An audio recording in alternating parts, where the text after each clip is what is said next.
Welcome to the Existential Empath Podcast. My name is Tanya, and I am an intuitive empath. My intention is to share valuable tips, tools, and techniques that I have learned so you can tap into your own inner healer naturally and intuitively. Welcome back, everyone. Today I have guest Adam Hart. Adam is a personal transformation coach who is a leading expert in nervous system regulation. He is the author of The Power of Food, which highlights his personal journey with turning his sugar addiction into a powerful source of love. Adam's passion for sharing his discoveries has led to more than 400 speaking engagements and the creation of a successful coaching program. Welcome, Adam. It's such a pleasure to have you on the show today. Hey, thanks for having me, Tanya. I really appreciate it.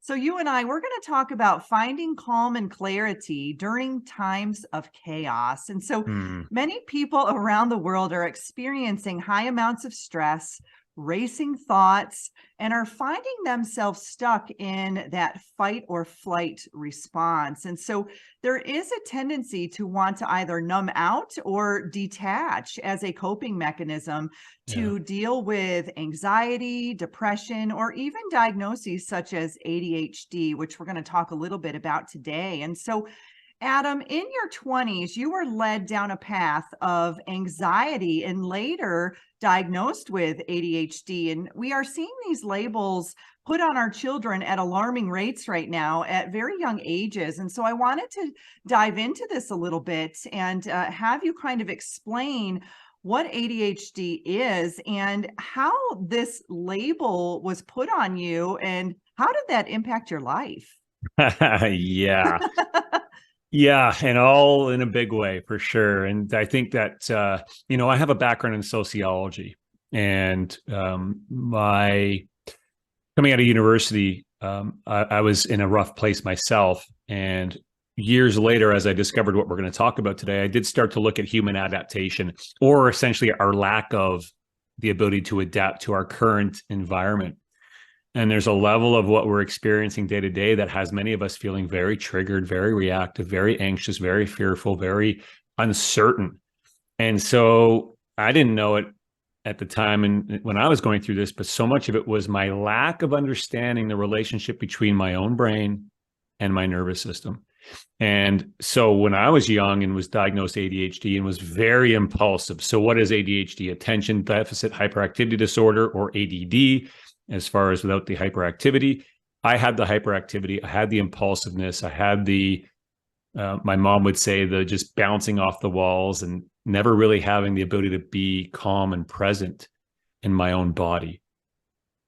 Now, I know for what I went through as a child, a lot of that was just wanting to escape the feelings, the emotions of being hurt, or really just not feeling deeply loved. And a lot of it came from my father and my fatherhood experience with my dad when I was a child.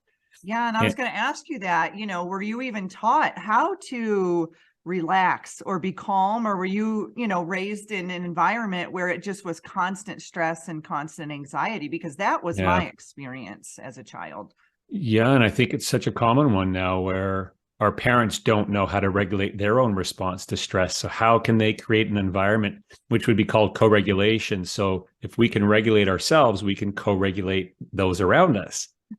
Well, it's not the way we're taught in terms of how to manage our own daily stress. And as parents, we know how it can be. I have 2 young kids, and it can start to overwhelm you. Just your need to try and take a moment to just have a bit of peace and calm. When I was diagnosed, I was put on Ritalin, and that kind of changed who I was. And for me, it wasn't really a positive experience at all, although maybe I was more calm and could be more attentive in school. It was a fraction of who I really was. And so I started to rebel against that. As I got older, my anxiety for where I was in life and my depression around how things had started to unfold just got worse and worse. I became very heavily addicted to sugar. It was kind of my main go-to: sugar and horror movies. Really interesting. Yeah, horror movies became an Massive addiction. anxiety right there. Well, and not knowing it at the time, but so much of it was just my brain looking for the massive hits of dopamine, wanting that massive energy source.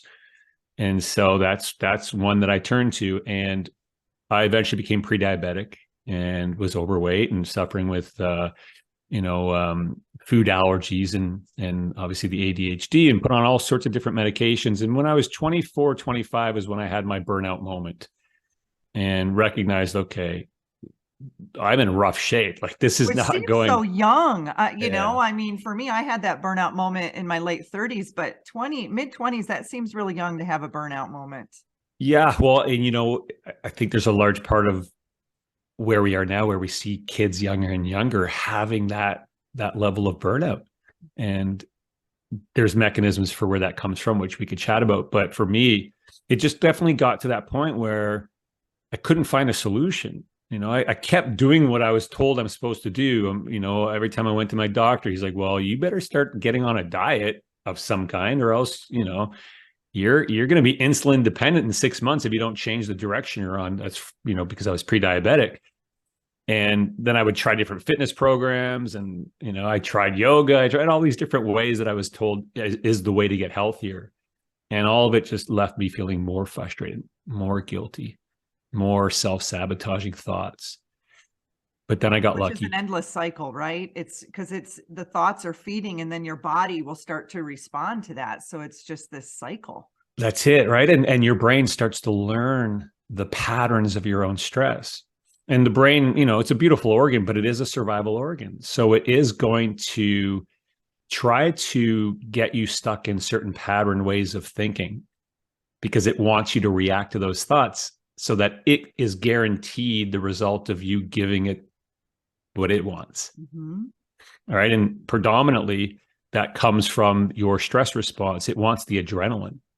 The fight or flight stress response, the main hormone that's produced outside of cortisol is adrenaline. Yeah. And that's what your brain is looking for. And so I didn't know my brain was patterning, 70,000 thoughts is what we have on average every day. Which is significant.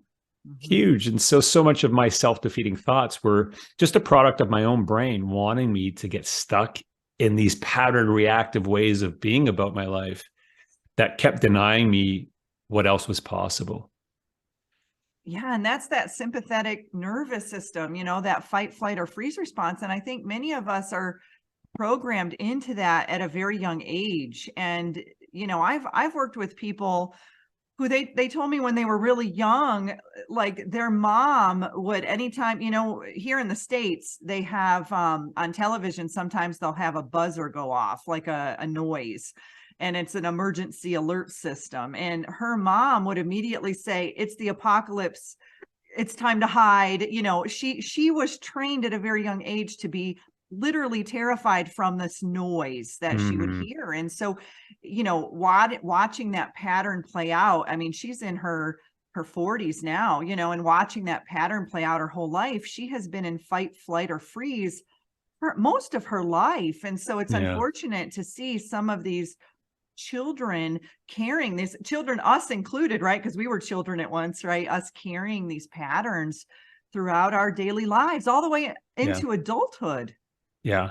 Yeah. And I think most of us are having these experiences because our parents, didn't have it so easy. They did have a lot of things to be in fight or flight around, whether it was, and thinking in terms of my grandparents, different wars that they would have gone through, which is real. Yes. But then their inability to understand how to regulate their own response to those stressors, that energy carries into the next generation and how they parent.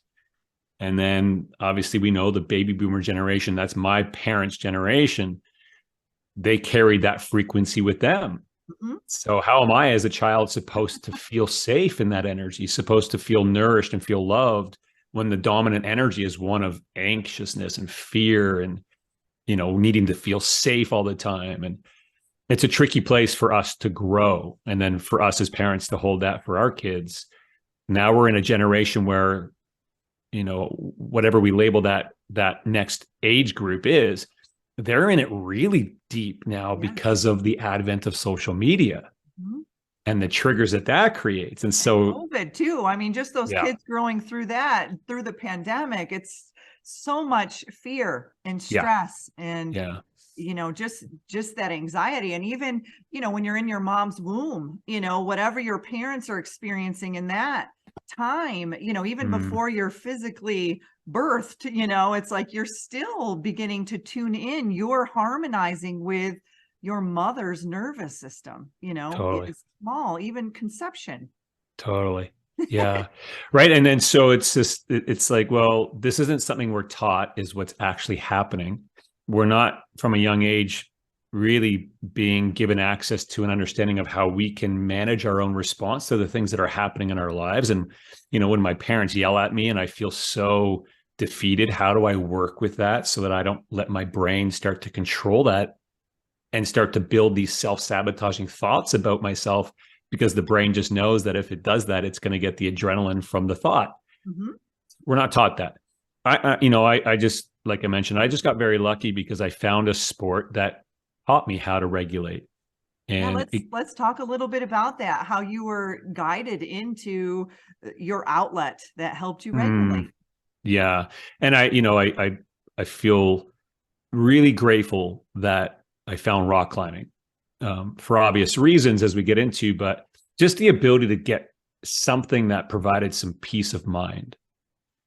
You know, we have this whole discussion in modern culture around mindfulness.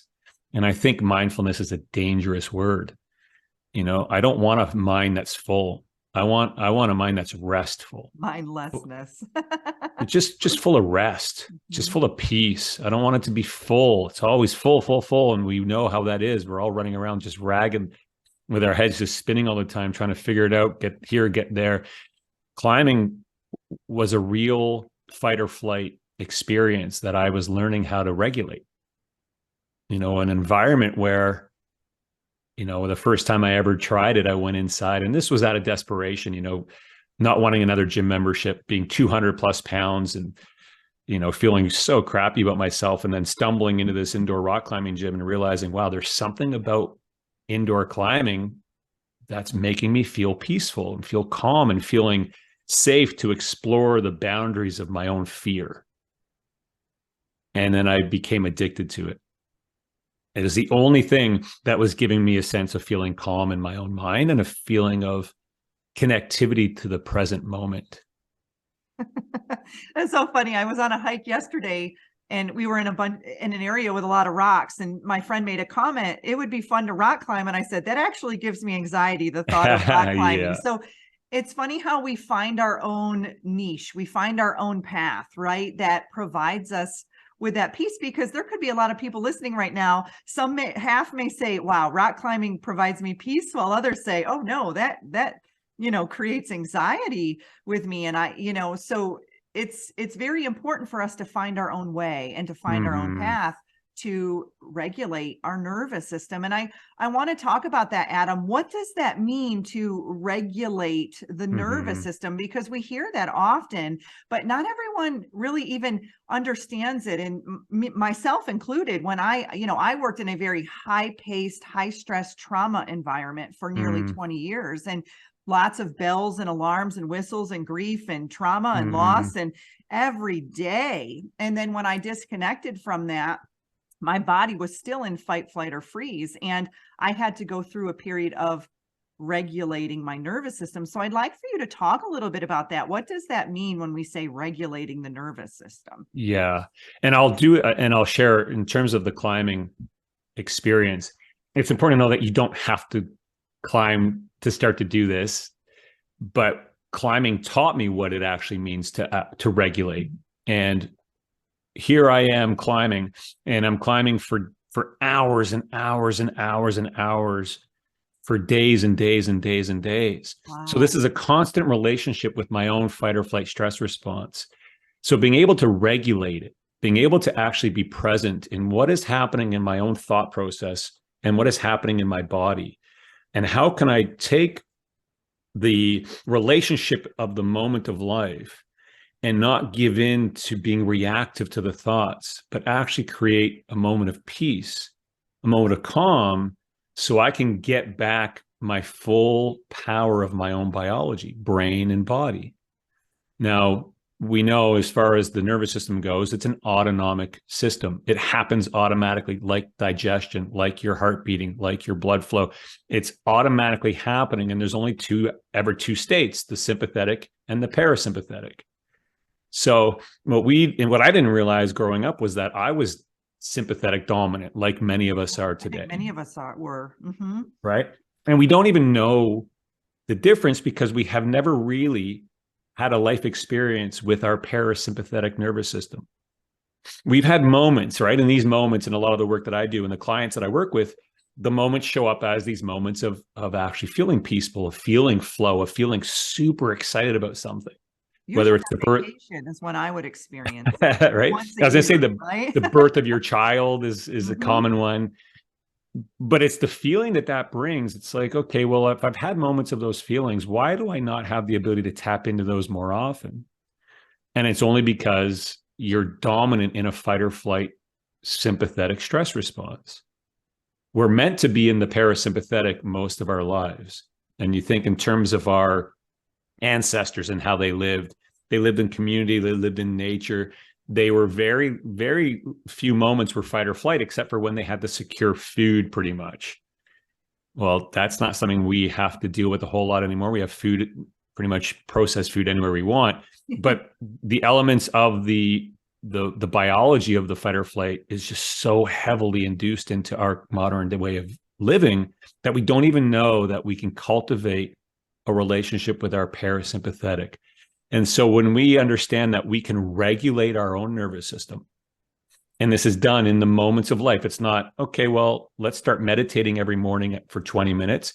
And that's the moment I get to feel that peace and calm. Well, that's nice. But the relationship that's happening between your brain and your nervous system is 24/7. Absolutely.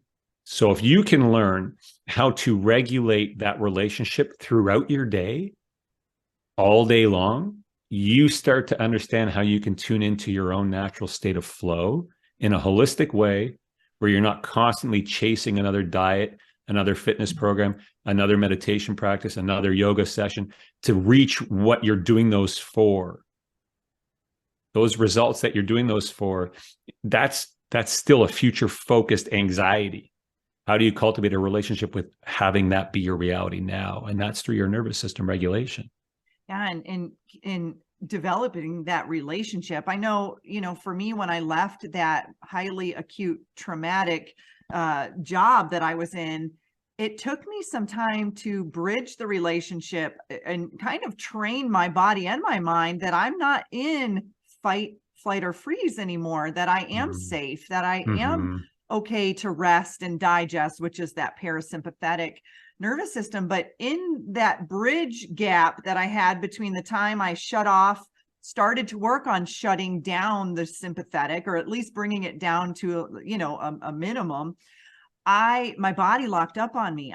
For 4 months, I was in what I call, a lockdown stage. My whole body went into tension and stress. It was almost like sympathetic nervous system became a norm for me. Yeah. And then as I began to shift more into parasympathetic, my body wasn't ready for that. And it took me some time, and I went through long bouts of fatigue, and I tried to move as much as I could, just stretching and whatnot, but I was in so much pain and stress that it took me, like I said, 4 months, I could barely walk. I had to crawl to the bathroom. It was the worst experience. But it showed me, when I turned 40, all that happened. For 40 years, I'd been in sympathetic.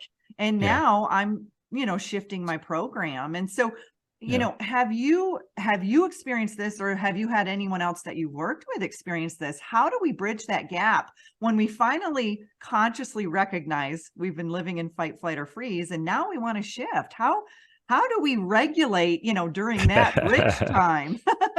Well, and that's a great question. And it's recognizing too that in modern society and in the way the fight or flight stress response works is it's an extremely cerebral life experience. It's very head heavy.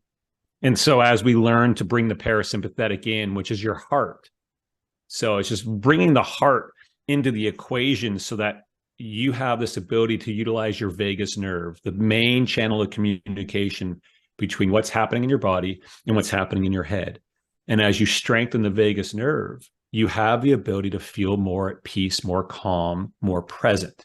And so with all my clients, I take them through the 6-step process. I call it the Unleash Your Energy Roadmap. So the first step is in being able to just pay attention to where you're feeling the most triggered in your life and begin to bring some softness to that area, but actually do it with some proper tools. Now, in those tools, they are going to provide you some immediate access to feeling more peaceful, more calm, because they're training your vagus nerve to be in what's called coherence. So in that, as you practice this multiple times a day, 3 times or more every day. So this is a practice that actually takes less than 2 minutes a day to achieve. But what it's doing is it's giving your nervous system the space that it needs to heal. This is the first phase of this process. And essentially what that phase looks like is you have to honor rest. The hardest thing for human beings to do, because the brain doesn't want you to do that. And so as you go through this process and you start looking at where you're the most triggered, maybe it's your relationship to your kids. Every morning you get up and right away it's just so frustrating and agitating, and they're fighting and they don't want to do what you want them to do, and you're triggering. How do you create presence in that moment so that you can be in a restful energy around your own nervous system? Teach your brain to let go of the use of your kids as a source of a trigger so that you can rest your nervous system so it starts to heal the way it wants to heal you. Phase 1. Now, if you do that and you're disciplined around that, you're going to get to a very beautiful place where you're not going to need to rest anymore because your nervous system is actually healed. Now you start to live more dominant in your parasympathetic. This is where you have access to an elevated state of your own emotions. This is your emotional frequency. This is what you're using to manifest. So when you start to give peace to your mind and you allow rest into your body, you feel more grounded, you feel more powerful, you feel more clean-headed, clear-headed, focused, motivated. Now you start to feel in a way where you manifest things into your life that provide more of that feeling, as long as you continue to regulate your brain's desire to get you to be reactive to something. That's the whole day, every day idea. You know, now all of a sudden your morning routine, you've done this beautiful practice, you're in a nice, calm, peaceful state. And then you come home at the end of the day and you have this argument with your partner, perhaps.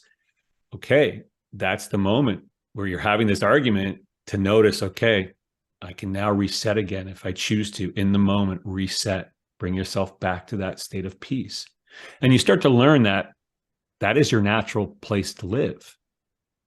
And you start to recognize quicker and quicker when you're feeling triggered in a way where you actually have the coherence built up, the training of the muscle to be able to be in choice. Hey, wait a minute, I don't like the way this is feeling. I don't want to feel this frustrated right now. I'm going to choose to reset in this moment and come back to that state of being peaceful, calm, present.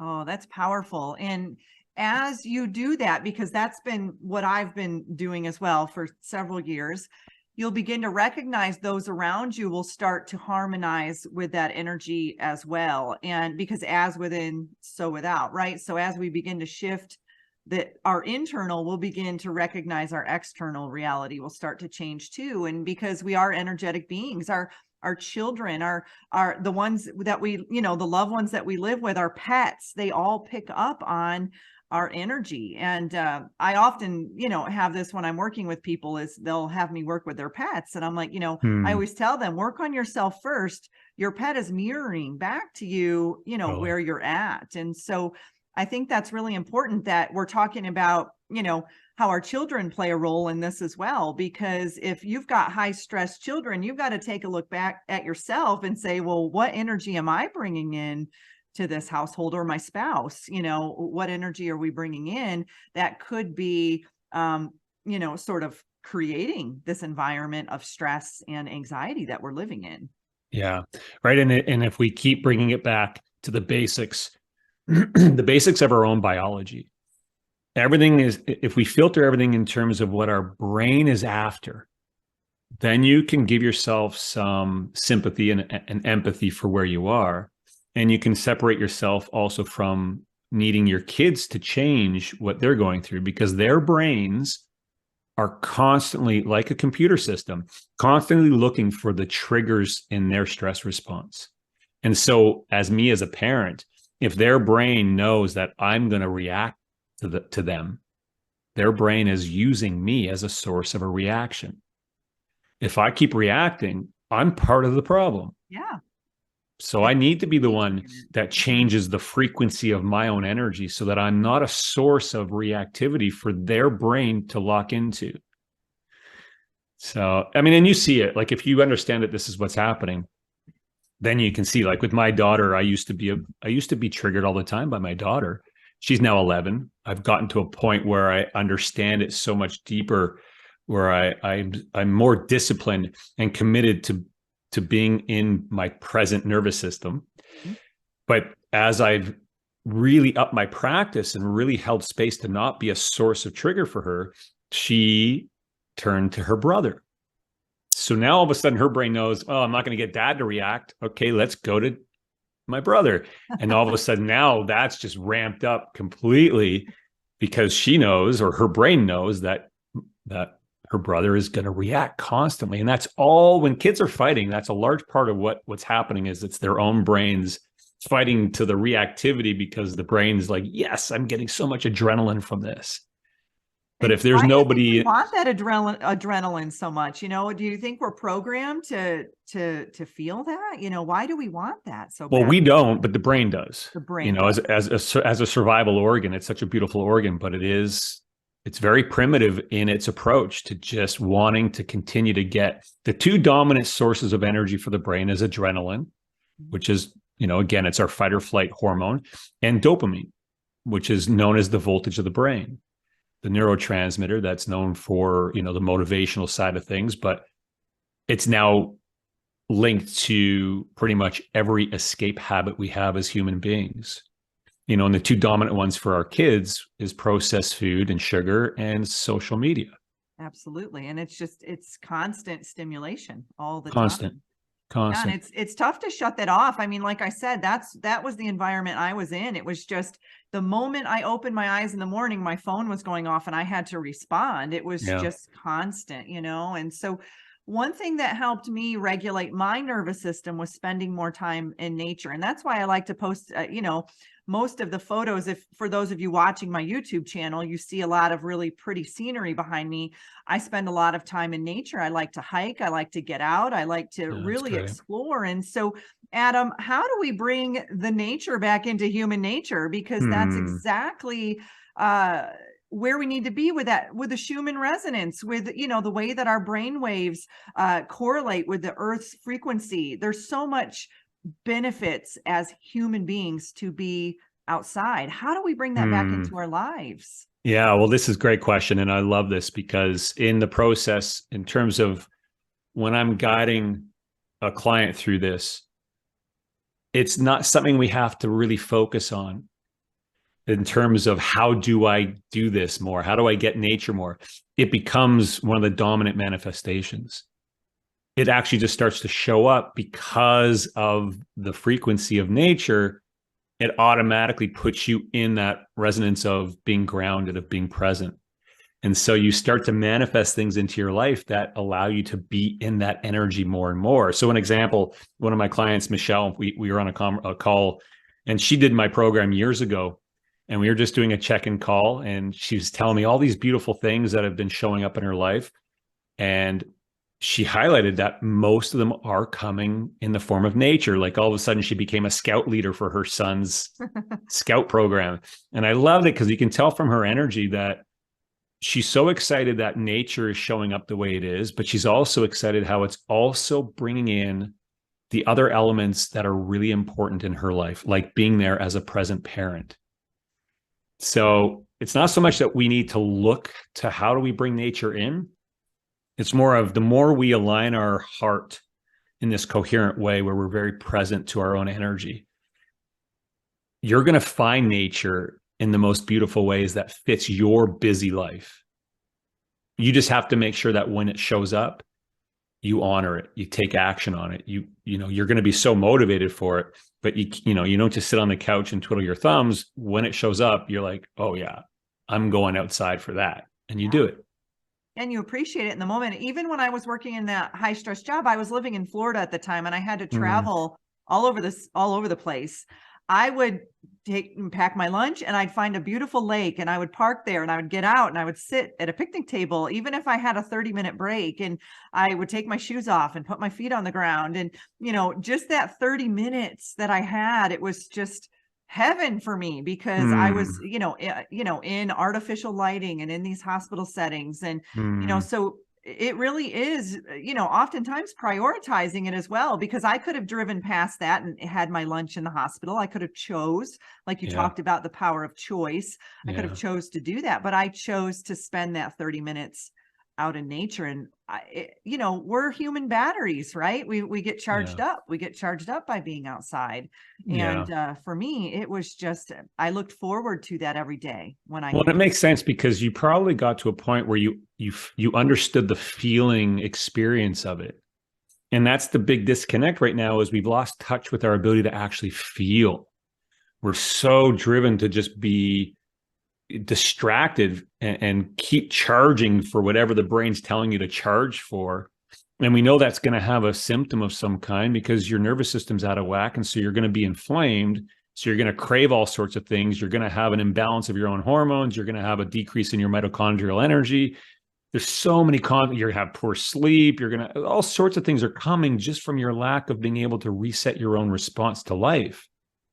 But when you shift that relationship, and you bring presence in, and you actually regulate consistently, you're going to feel the peacefulness of that, the calmness, the presence of that. And if you have the tools around you, like nature, that continues to allow you to learn what that feels like, it's so significant that it's important that you recognize it, because it's not about getting on the next diet to lose the weight or to get the next sleep supplements so that you have a better quality sleep. That's just band-aids to what really is happening, which is a dysfunction of your own nervous system. Absolutely. When you give it the space it wants, you're going to feel the power of it. And nature is just such an amazing way to get access to that result immediately. And that's the way it should be. It should be. And, so Adam, is there a tool or a technique that you can share for those out there who are in where we were, that sympathetic nervous system, that fight, flight, or freeze, that constant stimulation of the nervous system, that chaos? Is there anything that you can share for someone that's just starting out, that is finally becoming aware that I need to change, I need to shift, I need to move more into the parasympathetic? Yeah, and I appreciate that. And I'm talking to the parents out there specifically, because the mission really is, we want parents who know how to regulate so they can provide environments of co-regulation for their kids. Our kids need this more now than ever. So all you dads and moms out there, step 2 of my process is being able to learn how to calm your own mind. In the moments that you're feeling really triggered, calm your own mind. And in that, you can reset your own stress response. You can regulate your nervous system in 33 seconds. Now, I learned this from climbing, where I would be up in the middle of a really high cliff, hundreds of feet of exposure down below, real fight or flight and panic mode. And I'm like, oh my God, I cannot panic here. I have to reset this. Otherwise I could die. I kept doing this rotation of breath, and I didn't know what it was at the time. And as I did the research, I realized, wow, there's something about playing with your own heartbeat that doesn't require 20 minutes or 20 hours of sitting in which meditation was always a difficult thing for me. I needed something in the moments of my life that helped me reset.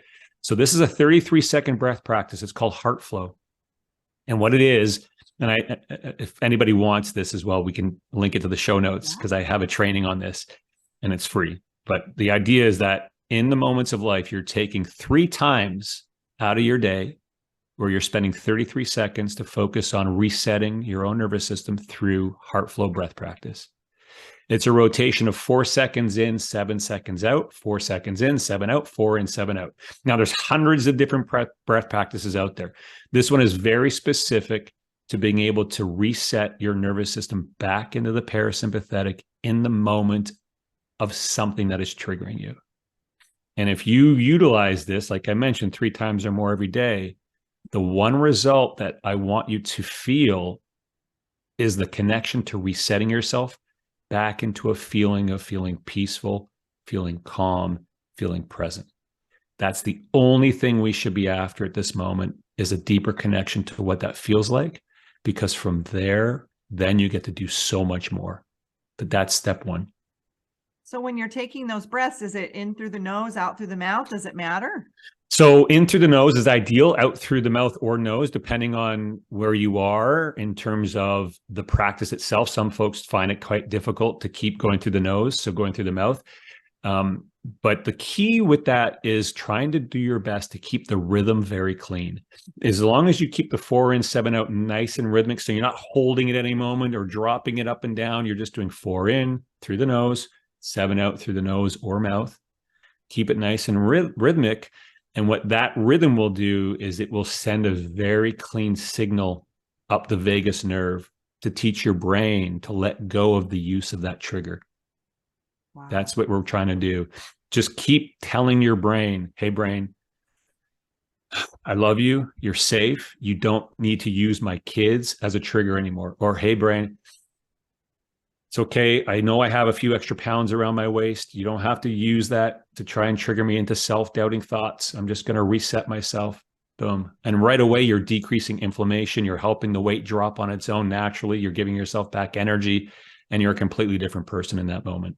Yeah. And I noticed that because I work a lot with releasing unprocessed emotions with people. And oftentimes we pack on the pounds as a protection mechanism, you know, and at least that was my experience. And so, you know, once we begin to regulate the nervous system, the body is extremely intelligent, right? And so the moment we begin to get everything in order, it's just like a car, getting regular oil changes, getting regular tune-ups, you know, we've got to do that with our body. But oftentimes we're so out of alignment, you know, that it can be difficult for us to get to a point. But once we regulate the nervous system, it's like everything else just starts to naturally and organically fall right back into place. Well, and it's the foundation for us to live from. It's, you know, again, the basic analogy is you're building a house. Well, yeah, if you keep focusing on trying to fix everything and another diet, another fitness program, okay, but that's just putting Band-Aids on the broken house, where you want a strong foundation. Well, the foundation is your nervous system. If you learn how to nourish it, then you can look at, and this is step 6 of my roadmap, then you can look at your diet, then you can look at your fitness, then you can look at your relationships around you, and you can do some beautiful things because you have more management of your stress response to those. If you do those first, like I've been on so many diets in the past, they'll leave you feeling, you know, some level of self-shame and guilt because your brain is designed to create the stress around those. Yeah. So we have to know what the brain is up to before we dive into those.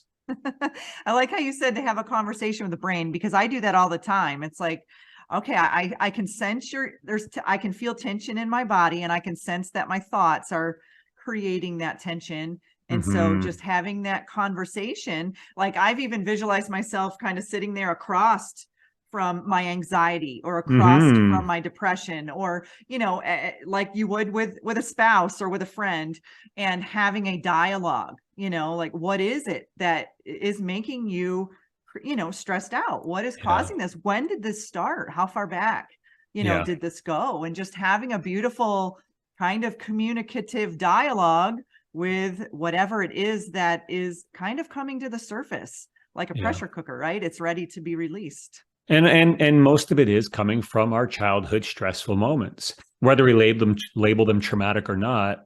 The biology of those experiences is the same. It becomes very much a brain that's looking to protect itself, but yet denying us the ability to play with our own emotions.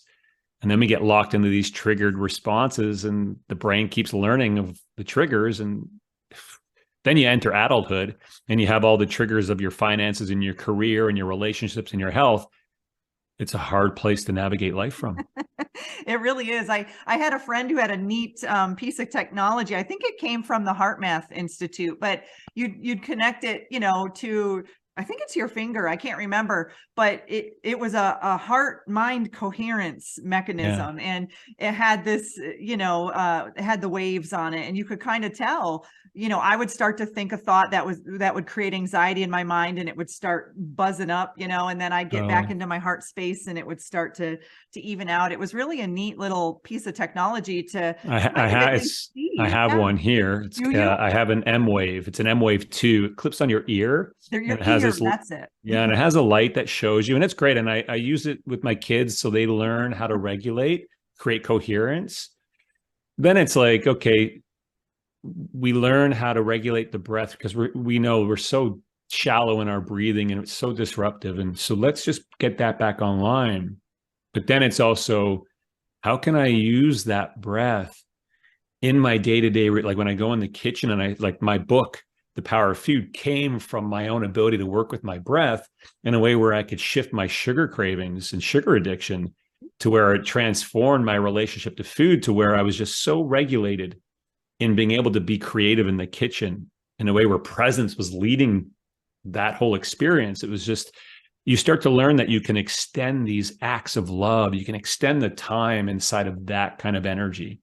But it does come from recognizing that you have the ability to shift how your heartbeat functions and clean it up so that your brain doesn't lock you into these ways of life that, don't feel as good as you want to feel.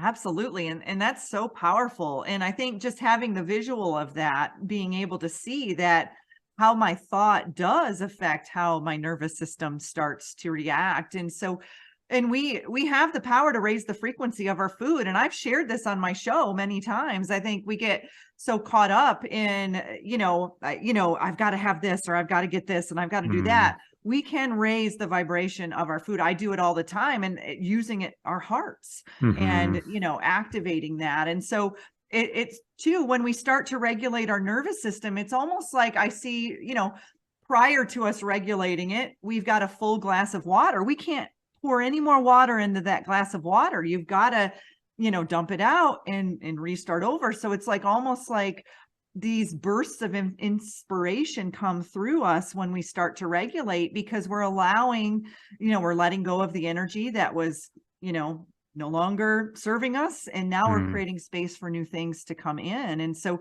I notice that oftentimes when people start to regulate, then they'll write a book, or they'll, have this amazing experience, or say, this is the path I need to go, because there's more clarity in that. And that's why I wanted to name the show Finding Calm and Clarity, because they kind of go hand in hand. It's like, once you calm yourself, then that clarity will come through. Well, your brain function is just, you just don't realize what limited capacity you've been working at until you do clean it up. Next thing you know, your executive function's working. You're like, oh my God, I have so much focus. I have so much motivation. And it almost becomes, it's like, again, it's just, we don't know what we don't know. And so we just need to know that there's an easy way to tune into this, and it doesn't require arduous fitness programs and diets and, whatever the latest fad thing is. It's just keep focused on creating space to recognize that presence, this moment, not your past, not what the future might hold for you. How do you create a relationship with this moment and learn what it feels like? And know that there's biological practices that will help you to do that. And then from there, you can just play so much more with your life. You really can. And it's fun. And then, just kind of consciously being aware that society's programmed to activate our nervous system. So it's almost like you're going against the grain when you start to regulate it. But Adam, can you share with us a little bit about some of the services that you provide? Yeah, I appreciate that. Well, I do have a program. It's called Unleash Your Energy. It's my my signature program for parents who really want to get off of the trigger train and constantly being agitated by themselves, their partner, their kids, and want to live with more peace, more joy, more presence, more calm, more energy. And I take them through a 3-month process of just exactly what we're talking about. In terms of that process, like I mentioned, I have a roadmap. It's a 6-step roadmap. If anybody who's listening to this feels interested in learning what those 6 steps are, you can download it off my website. It's free, and it will guide you through the steps that I take all my clients. That's great. And can you just share what your website is, Adam? Yeah, it's clearimpact.io, clearimpact.io. Great. And I'm going to leave all of those links. I've got the link for your Unleash Your Energy program and for your website as well, for anybody out there who is interested in, checking that out. And thank you, Adam, for sharing this wisdom and this knowledge with all of us today, and for sharing it with parents, because what this is going to do is it's going to ripple out to generations to come. Because if we're teaching parents now how to regulate their nervous systems, it's going to teach their children, and then their children and their children. And it's just going to shift the frequency, as we look forward into our kind of generational paths that we see. So thank you for, coming on the show. I could feel the calming presence of you. I could feel it the moment we connected. And I know that those watching and those listening are going to tune into that as well. So I appreciate the energy that you're bringing out into the world. Thank you so much. Yeah. Thank you, Tanya. I appreciate your time. You deserve to navigate your life in alignment with health, happiness, and abundance. To learn more about the services that I provide, including Beyond Quantum Healing Hypnosis, EFT tapping, and the Emotion Code, visit my website at www.theexistentialempath.com.